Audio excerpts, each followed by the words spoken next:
दुख सुख को समान समझने वाले जिस धीर पुरुष को ये इंद्रिय और विषयों के संयोग व्याकुल नहीं करते, वह मोक्ष के योग्य है। इस संसार में ज्ञान के समान पवित्र करने वाला निसंदेह कुछ भी नहीं है। अपने लाभ के लिए किया गया काम अज्ञानी काम, खुद के लिए सोचे बिना दुनिया के कल्याण के लिए किया गया काम बुद्धिमान काम। प्राणी कर्म का त्याग नहीं कर सकता, कर्मफल का त्याग ही त्याग है। भगवान धर्म की रक्षा के लिए अवतार लेते हैं। जब जब धर्म की हानि और अधर्म की वृद्धि होती है, तब तब मैं अवतार लेकर आता हूं।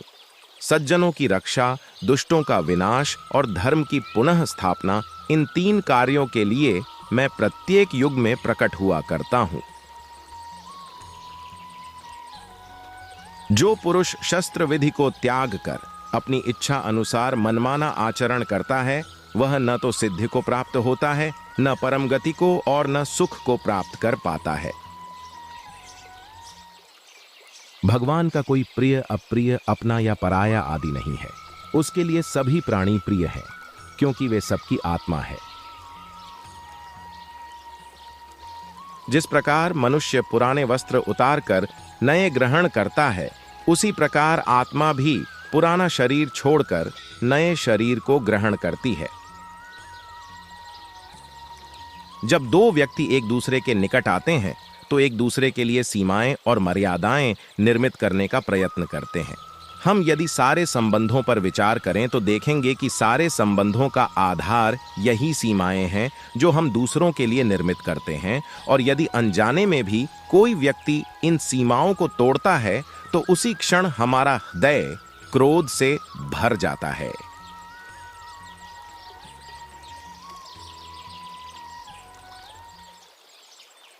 किंतु इन सीमाओं का वास्तविक रूप क्या है?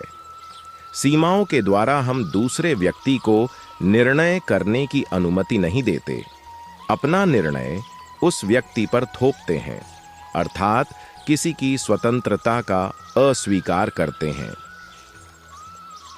जब स्वतंत्रता का अस्वीकार किया जाता है, तो उस व्यक्ति का हृदय दुख से भर जाता है, और जब वो सीमाओं को तोड़ता है तो हमारा मन क्रोध से भर जाता है।